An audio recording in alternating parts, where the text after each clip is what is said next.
Assalamualaikum warahmatullahi wabarakatuh. Hari ini kita lanjut materinya tentang dampak teknologi komputer terhadap masyarakat. Materi minggu ketiga ya sekarang. Yang pertama penjelasannya dulu, komputer dan bahasa pemrograman telah mengubah dunia. Dengan pemrograman saat ini kita dapat menikmati berbagai kemudahan dalam bidang komunikasi, transportasi, pendidikan, dan sebagainya. Kita dapat mengirim dan menerima pesan melalui email, kita dapat dengan mudah memesan transportasi online melalui telepon pintar, teknologi komputer bahkan dapat digunakan untuk mengendalikan pesawat luar angkasa.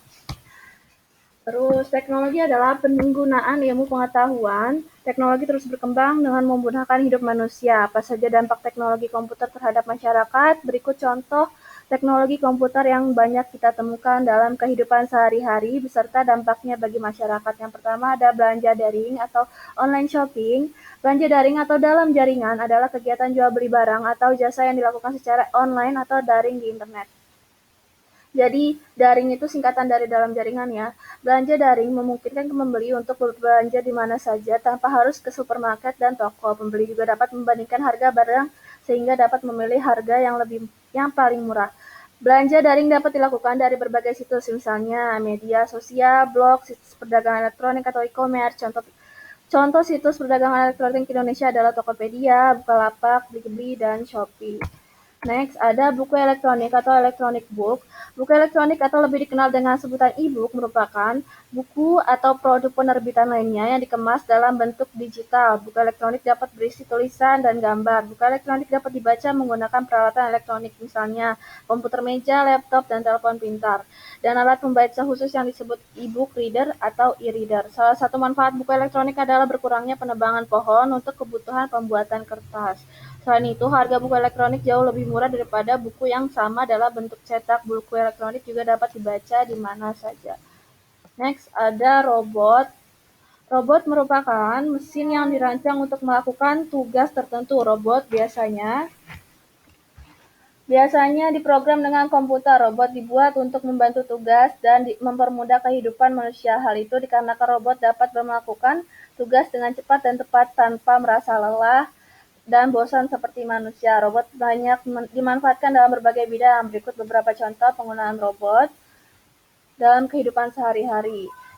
Yang pertama ada robot industri. Robot industri digunakan di pabrik untuk melakukan pekerjaan yang rumit dan memerlukan ketepatan. Penggunaan robot dalam industri dapat mengurangi kesalahan dalam produksi. Yang kedua ada robot penjelajah planet. Robot penjelajah planet digunakan untuk mempelajari benda langit di ruang angkasa. Robot penjelajah mengumpulkan data lingkungan dan sampel dari planet yang dikunjunginya. Robot ini biasanya diprogram terlebih dahulu sebelum diluncurkan ke luar angkasa. Beberapa jenis robot juga dapat dikendalikan dengan jarak jauh. Yang ketiga ada robot medis. Beberapa jenis robot digunakan dalam bidang kesehatan untuk membantu operasi. Robot dapat membantu dokter melakukan operasi yang memerlukan ketepatan tinggi. Kerugian penggunaan robot ini adalah biaya yang diperlukan sangat besar.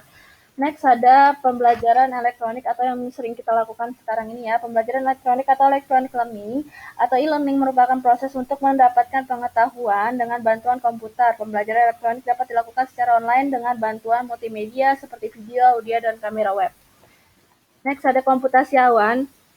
Adalah layanan jaringan yang membantu pengguna komputer untuk memproses informasi dan menyimpan data dalam ukuran besar. Data berukuran besar tersebut disimpan di tempat penyimpanan terpisah dan bukan di komputer pengguna. Data yang disimpan tersebut dapat diakses di mana saja asal pengguna memiliki sambungan internet. Contoh layanannya adalah Google Drive, Dropbox, dan iCloud dari Apple.